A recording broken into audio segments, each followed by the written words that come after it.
YouTube যখনই তাদের monetization পলিসিতে ক্রাইটেরিয়া বাড়ালো, চায়না কিন্তু তাদের কাজটা দেখায় দিল।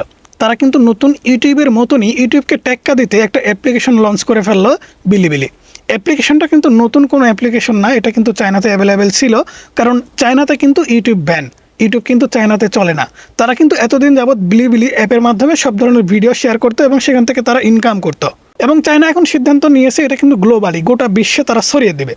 তো সাইডে আমাদের মোবাইল স্ক্রিনটা দেখতে পাচ্ছেন। তো বিলিবিলি অ্যাপ্লিকেশনটা আপনারা কোথায় পাবেন এবং কিভাবে এটার সেট আপ করবেন, প্লে স্টোর অ্যাপ্লিকেশন ওপেন করে সার্চ করলে কিন্তু পাবেন না, কারণ এটা এখনো বাংলাদেশে অ্যাভেলেবেল হয়নি, কারণ এটা গ্লোবালি এখনো লঞ্চ করা হয়নি। তো আমরা সবার প্রথমে এখান থেকে Google Chrome browser application open করে দিব। ওপেন করার পর এখান থেকে আমরা সার্চ করে দিব বিলিবিলি। বিলিবিলি লিখে সার্চ করে দেওয়ার পর এখান থেকে দেখতে পাচ্ছেন Bilibili all your favourite video apps on Google Play. এটার উপরে জাস্ট আপনি ওপেন করে দেবেন। ওপেন করে দেওয়ার পর এখান থেকে কিন্তু আপনারা অ্যাপ্লিকেশনটা দেখতে পাচ্ছেন এবং এখানে অ্যাপ্লিকেশনের কিন্তু আপনারা রেটিং দেখতে পাচ্ছেন। এখানে 4.4 রেটিং দেখা আছে এবং এখান থেকে অলরেডি কিন্তু 10 মিলিয়ন ডাউনলোড কিন্তু কমপ্লিট হয়েছে, অর্থাৎ 1 কোটি মানুষ কিন্তু অলরেডি এটাকে ডাউনলোড করে ফেলেছে। এবং এই অ্যাপ্লিকেশনটা বলা হচ্ছে যে একদম হুবহু ইউটিউবের মতন করেই সাজানো হয়েছে, কারণ ইউটিউবকে টেক্কা দিতে হবে।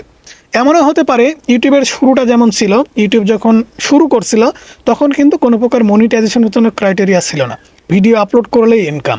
ঠিক বিলিবিলি এই অ্যাপ্লিকেশন থেকে কিন্তু এরকম একটা সিস্টেম হতে পারে, কারণ এদের কিন্তু সবার প্রথমে অডিয়েন্স আনতে হবে। অডিয়েন্স ক্রিয়েটার সবারকে আনতে হলে কিন্তু সুযোগ দিতে হবে। তো সুযোগটা আপনারা কখনো কেউ হাতছাড়া করবেন না। যখনই এই অ্যাপ্লিকেশনটা বাংলাদেশে অ্যাভেলেবেল হবে, আপনারা অবশ্যই এখানে কাজ শুরু করবেন। এখান থেকে দেখতে পাচ্ছেন this item is not available in your country, অর্থাৎ বাংলাদেশে এটা এখনও অ্যাভেলেবেল হয়নি, কারণ বাংলাদেশের জন্য এটা এখনও খুলে দেওয়া হয়নি। গ্লোবালি কিন্তু এখনও লঞ্চ করা হয়নি, তবে গ্লোবালি লঞ্চ করার একটা চিন্তাভাবনা কিন্তু এখানে করতেছে এবং এই নিউজটা কিন্তু অলরেডি সবাই পেয়ে গেছেন। তো এখান থেকে আমরা যদি কিছু স্ক্রিনশট দেখি, তাহলে এখান থেকে দেখতে পাচ্ছেন এই যে একটা ভিডিও দেখতে পাচ্ছেন, এটা কিন্তু একদমই ইউটিউবের মতো একটা ফিচার দেখাচ্ছে। ঠিক এরকম কিন্তু আপনারা সব কিছু দেখতে পারবেন। এখানে নিচে দেখতে পাচ্ছেন আপনাদের অ্যাকাউন্ট থাকবে, মেসেজ থাকবে, ফ্লোয়িং থাকবে, হোম পেজ থাকবে এবং এখান থেকে দেখতে পাচ্ছেন ভিডিও প্লে করলে কেমন হবে। ভিডিও যদি আপনি এখান থেকে প্লে করে দেন তাহলে নিচে ঠিক ইউটিউবের মতো আপনি কিন্তু ভিডিও দেখতে পাবেন।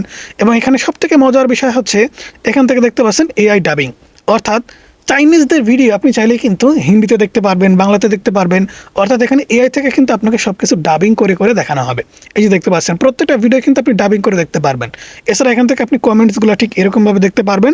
কেউ যদি আপনাদের ভিডিওতে কমেন্টস করে সেগুলো কিন্তু আপনি লাইভ এখানে দেখতে পাবেন। তো এই অ্যাপ্লিকেশনটা যদি গ্লোবালি লঞ্চ করা হয় তাহলে সবাই আমার মনে হয় এখানে কাজ করবে, কারণ ইউটিউবের বর্তমান যে পরিস্থিতি 8,000 ঘন্টা ওয়াচ টাইম এবং 20 মিলিয়ন ভিউজ, এটা বিশেষ করে নতুন ক্রিয়েটরদের জন্য কিন্তু অনেক বড় একটা মাইলস্টোন। তো এটা পূরণ করা কিন্তু প্রত্যেকটি নতুন ইউটিউবারের পক্ষে প্রায় অসম্ভব, তবে চেষ্টা করলে কোনো কিছুই অসম্ভব নয়। তবে আমি আপনাদেরকে বলবো প্রত্যেকটা সোশ্যাল মিডিয়াতেই একটা করে অ্যাকাউন্ট থাকা ভালো, কারণ বর্তমান সময়ে কোনটা দিয়ে যে আপনার সফলতার দুয়ার খুলবে এটা কিন্তু আপনি বলতে পারবেন না। তাই ফেসবুকে, ইউটিউবে, টিকটকে প্রত্যেকটা জায়গাতেই কিন্তু আপনাদের অ্যাকাউন্ট থাকা দরকার। এবং এই যে অ্যাপসটার কথা আমি বললাম, এই অ্যাপসটা যদি বাংলাদেশে লঞ্চ হয় আপনি অবশ্যই পরবর্তী ইনফরমেশনগুলো পাবেন, কিভাবে এখানে অ্যাকাউন্ট ক্রিয়েট করতে হয়, কিভাবে ভিডিও আপলোড করতে হয় না হয়, সব ডিটেলস আমরা কিন্তু ভিডিও নিয়ে আসার চেষ্টা করব। তাই অবশ্যই অপেক্ষায় থাকেন, দেখা যাক কবে এটা বাংলাদেশে লঞ্চ করে। এবং যেটা আমি বললাম যে ইউটিউবের শুরুর দিনে যেমন কোনো ক্রাইটেরিয়া ছিল না, আমার একটা বিশ্বাস যে এই অ্যাপ্লিকেশনেও তেমন কোনো ক্রাইটেরিয়া থাকবে না।